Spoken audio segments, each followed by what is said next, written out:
Halo teman-teman semuanya. Perkenalkan saya Habibur Rahman Harahap, dan teman saya Widya Agusti. Di video ini kami akan berbagi soal-soal tentang mekanisme perdagangan efek, beserta dengan jawabannya. Video ini kami buat untuk memenuhi tugas UAS, Manajemen Investasi dan Pasar Modal.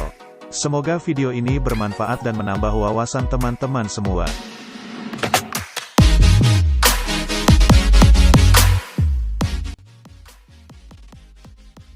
Satu, pihak yang melakukan kegiatan usaha jual beli efek untuk kepentingan sendiri atau pihak lain, disebut dengan A. Wali amanat, B. Emiten, C. Manajer investasi, D. Perantara pedagang efek.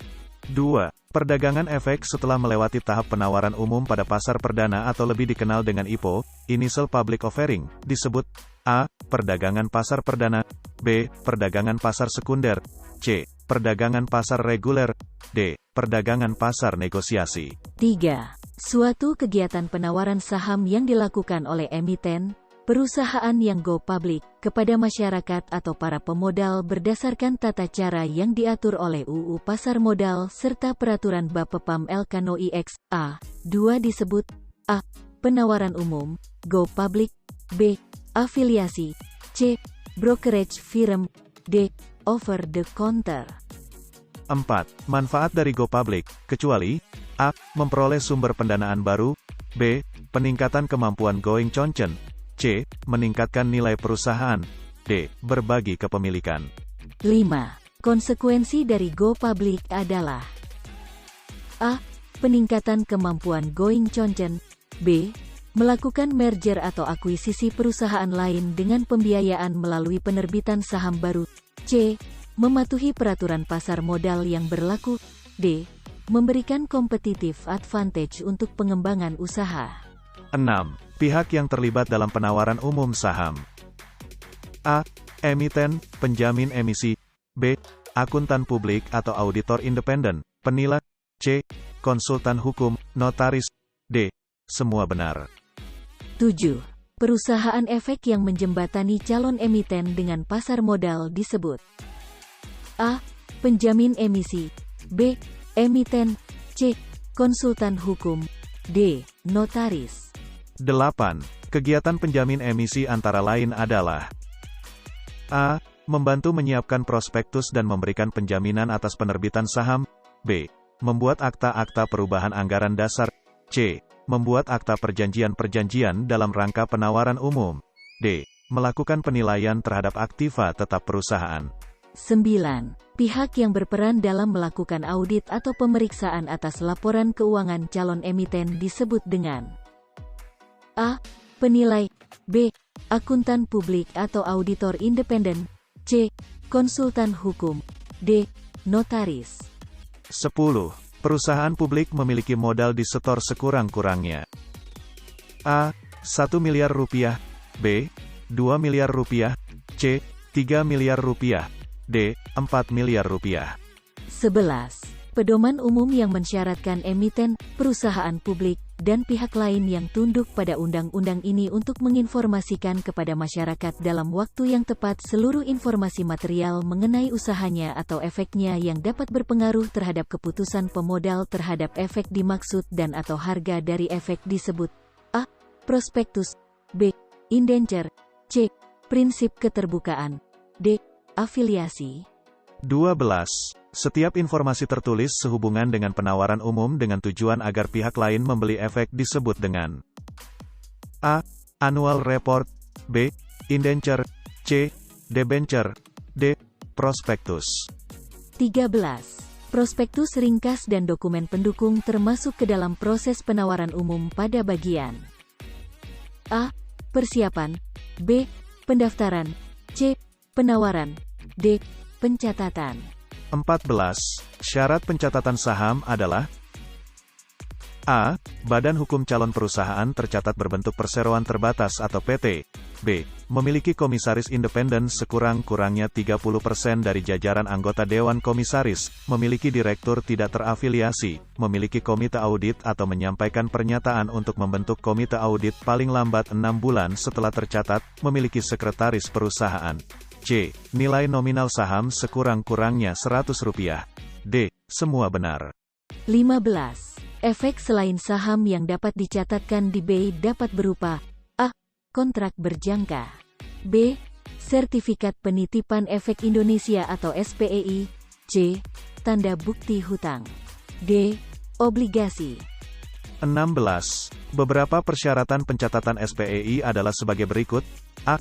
Pernyataan pendaftaran yang disampaikan ke OJK telah menjadi efektif. Surat pernyataan dari direksi perusahaan sponsor, membukukan laba usaha sekurang-kurangnya pada 3 tahun buku terakhir berturut-turut yang menunjukkan pertumbuhan. B. Memenuhi ketentuan umum pencatatan efek, berbentuk badan hukum, telah beroperasi sekurang-kurangnya 3 tahun. C. Pernyataan pendaftaran reksadana berbentuk kontrak investasi kolektif, nilai awal reksadana berbentuk kontrak investasi kolektif yang unit penyertaannya diperdagangkan di bursa sekurang-kurangnya sebesar Rp5 miliar. D. Pernyataan pendaftaran telah efektif dari Otoritas Jasa Keuangan atau OJK, laporan keuangan kontrak investasi kolektif efek beragun aset atau KIKEBA terakhir telah diperiksa akuntan publik yang terdaftar di OJK, permohonan pencatatan disampaikan oleh manajer investasi. 17. Salah satu persyaratan pencatatan EBA adalah sebagai berikut. A. Laporan keuangan kontrak investasi kolektif efek beragun aset atau KIKEBA terakhir telah diperiksa akuntan publik yang terdaftar di OJK dengan sekurang-kurangnya memperoleh pendapat wajar tanpa pengecualian atau WTP. B. Nilai awal reksadana berbentuk kontrak investasi kolektif yang unit penyertaannya diperdagangkan di bursa sekurang-kurangnya sebesar Rp5 miliar dan maksimum adalah sebesar nilai unit penyertaan reksadana berbentuk kontrak investasi kolektif sebagaimana tertuang dalam prospektus. C. Memenuhi ketentuan umum pencatatan efek. D. Telah beroperasi sekurang-kurangnya 3 tahun. 18. Pasar di mana perusahaan-perusahaan yang membutuhkan dana menjual atau menawarkan efek, baik berupa saham, surat utang atau efek lainnya, secara langsung kepada para calon pemodal. A. Pasar perdana. B. Pasar tunai. C. Pasar negosiasi. D. Pasar reguler. 19. Kondisi di mana total saham atau surat utang yang dipesan oleh investor kurang dari total saham atau surat utang yang ditawarkan. A. Oversubscribe. B. Undersubscribe. C. Dealer. D. Wali amanat. 20. Kondisi di mana total saham atau surat utang yang dipesan oleh investor melebihi jumlah total saham atau surat utang yang ditawarkan. A. Oversubscribe. B. Undersubscribe. C. Dealer. D. Wali amanat. 21. Segmen pasar di BI terdiri dari A. Pasar tunai, pasar negosiasi, pasar reguler. B. Pasar tunai. C. Pasar negosiasi. D. Pasar reguler. 22. Pasar di mana perdagangan efek di bursa dilaksanakan berdasarkan proses tawar-menawar secara lelang yang berkesinambungan atau continual auction market oleh anggota bursa efek melalui judge yang berlangsung hanya pada sesi pertama saja dari 2 sesi perdagangan setiap harinya yang berlangsung di bursa efek disebut A. Pasar reguler. B. Pasar negosiasi. C. Pasar tunai. D. Pasar perdana. 23. Pasar sekunder adalah A. PT Bursa Efek Indonesia yang memperdagangkan efek kepada masyarakat luas setelah mendapatkan izin emisi dari Otoritas Jasa Keuangan. B. Tempat di mana perusahaan menawarkan sahamnya kepada publik. C. Tempat di mana dilakukannya proses tawar-menawar secara individual antar anggota bursa efek. D. Tempat terjadinya transaksi perdagangan efek di antara para investor setelah efek yang dijual atau ditawarkan pada pasar perdana dicatatkan pada bursa efek tertentu. 24. Sistem perdagangan yang digunakan di Bursa Efek Indonesia atau BI adalah judge yang pertama kali digunakan sejak tanggal A. Tanggal 22 Mei tahun 1995. B. Tanggal 22 Mei tahun 1996. C. Tanggal 22 Mei tahun 1997. D. Tanggal 22 Mei tahun 1998. 25. Sarana sistem perdagangan yang disediakan oleh sejumlah anggota bursa bagi para nasabah-nasabahnya untuk dapat secara langsung melakukan pesanan beli dan atau jual efek. A. Remote trading. B. Online trading. C. Direct market access. D. Instruksi investor. 26. Sistem perdagangan jarak jauh yang dapat dilakukan oleh anggota bursa dari kantornya masing-masing di mana setiap order langsung dikirim ke sistem perdagangan bursa efek atau JATS tanpa perlu memasukkan order melalui lantai bursa. A. Remote trading. B. Online trading. C. Direct market access. D. Instruksi investor. 27. Perbedaan JATS Next versi pukul 1.11 dengan JATS Next versi 2.0.